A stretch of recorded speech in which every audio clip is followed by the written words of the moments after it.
Greetings, I am Tipit, and welcome to my 22 things that a CoD player should know when starting to play CSGO. Number 1. Understand that even though that you might be a god at CoD, especially CoD on console, CSGO is not only a PC game, but it is totally different from every other game on the market. Weapons have spray patterns, and weapons have strategy, and you have to think of the maps, you have to know everything is totally different. So do not expect everything from CoD to transfer over, and you instantly become a CS god. Now, second thing you need to do is you need to walk or crouch. Walking and crouching not only increase your accuracy, but they also make you silent. I have good headphones, and when I hear somebody on the other side of the wall, I destroy him, because I know he's coming. If you walk or crouch, they don't know you're coming. Number 3. Know your weapons and their spray patterns. So I suggest you go into TDM and you just start buying weapons and trying different weapons out. All the different types of weapons have different spray patterns and they shoot totally differently. You don't shoot what's in the middle of the reticle, it's going to hit outside most of the time. Number 4, teams win with is the most important, not yourself. So even if you don't get that quad feed or whatnot, if you win the game, that is the priority. Number 5, buy according to the needs and funds of the team. So if your team needs a sniper and you're a decent sniper, buy a sniper. If your team needs some assault rifle player, buy an assault rifle. You need that. Also, if the rest of your team cannot buy weapons, do not buy weapons. Wait. Number 6, communicate with your teammates. Now this should be obvious, but if you do not communicate with your teammates will not know what's going on and you will lose. So make sure to keep your teammates in the loop. Number 7 is knowing callouts. Each map has different areas, and you need to know those areas by heart and be able to, on the flick of a finger, know where the guy is and call out. Or when somebody calls it out, you need to know where that enemy is. Knowing cat, underpass, long, you need to know those things. So if you do not know, learn them. There's a lot of videos on YouTube to learn those things. Number 8, know standard attack, defense, and placements. It's probably best to play the same map all the time, at least at first. Dust 2 is the most simple of the competitive maps, and Dust 2 is everything is straightforward and direct. So you want to know where the enemies will oftentimes place themselves when they're attacking or defending, so that if you're doing the opposite, you'll be able to know where to check and how to defend yourself or how to aggress the enemy from those positions. Number 9, don't move and shoot. CoD has taught us a lot of bad things, a lot of good things, but one of the bad things is moving and shooting. Now, exactly like in real life, when you're moving, you do not want to be shooting. Your accuracy is going to be almost null, and in CSGO, it's very common that your accuracy will be non-existent if you move and shoot, so don't do it. Number 10, don't obsess over skins. Too many players have sometimes even matches died or have been very obsessed and that's all they can think of is the skins. That's not important. They do not affect your weapon. They do not affect a thing. All they affect is the look of the weapon. And actually they can even hamper you if your weapon is too flashy and the enemy sees you very easily because of your flashy weapon. So do not obsess over skins. It does not help you.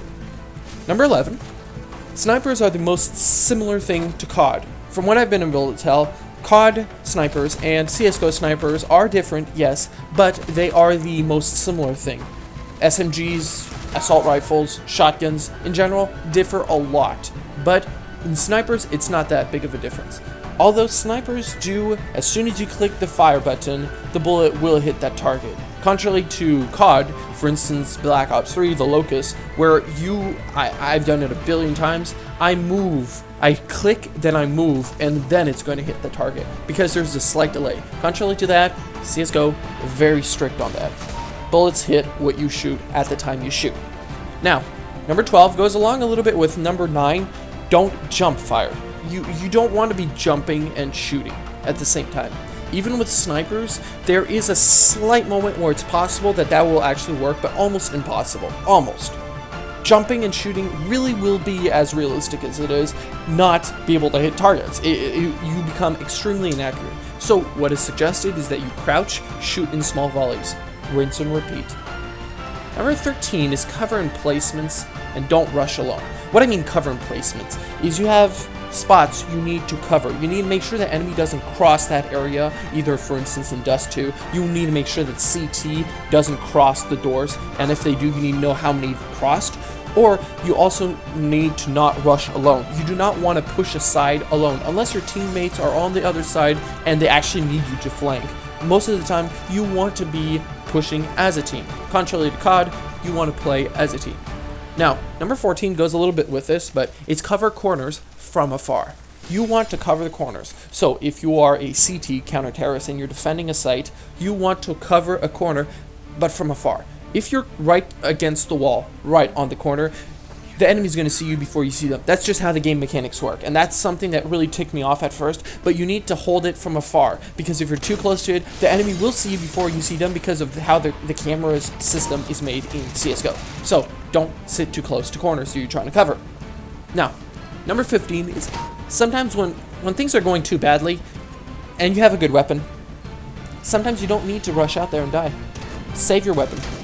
In competitive, money is very important, and the economy of a team can be totally thrown apart if you have a very expensive weapon and you accidentally get killed and the enemy gains that weapon. Now they have a very powerful, expensive weapon on their team and you lost that weapon. So the enemy team has a very powerful weapon. So normally strategically, when you are fighting a team that has, for instance, 4 guys left and you're one guy left, at that point, you probably just want to hide somewhere and try to kill them as they're trying to find you or as they're trying to run away from the bomb plant. Or just defend a site, depending on how things are set up. Now, number 16 is grab weapons for your teammates and share resources. What I mean like this is when you spawn in a match, let's say you have a tremendous amount of money and one of your teammates does not have the money to buy a specific weapon that is actually important. You need that weapon right now. For instance, the teammate doesn't even have the money to buy an SMG. He's just going to have a pistol. One thing you can do is you can ask him, or you can just do it by automation. If you have a lot of money and you can spare some, buy him an SMG. Click G and he'll throw it in the air, aim towards him, and he'll grab it. And he's going to have a weapon. It's going to be great for your team. You're at least going to have a teammate that has all the weaponry. It's just really good. And, of course, share resources. If you get a weapon off the ground somewhere, you can throw it to your teammate. They'll appreciate it, trust me.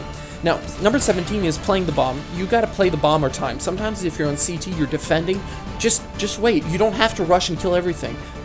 Just survive. Or if you've planted a bomb, don't rush and try to find everybody. Just wait till the bomb is about to detonate, then run away. Just do that. It's not cowardly. It's to win. Now, 18 is watch good players and learn how they play. I've done this a lot. You need to know how good players play because they're the ones that are on the top. So if you learn how they play, you're gonna learn how to play better yourself. Number 19 is being logical and ready to take suggestions. It's better for you and the team. You shouldn't just think that you're the best player out there and that everybody should listen to you, because you're not going to get good teammates and you're going to lose a lot of matches. If you want to rank up, use grenades effectively. Grenades, flashes, smokes, everything. You need to use those. If you don't, you're going to actually hamper your team. Number 21 is train on TDM maps if you want to test out weapons, and demolition if you want 5-man teamwork.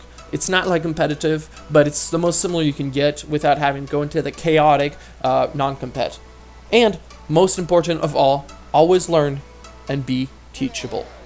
That's it, guys. Thank you for listening, and have a good one.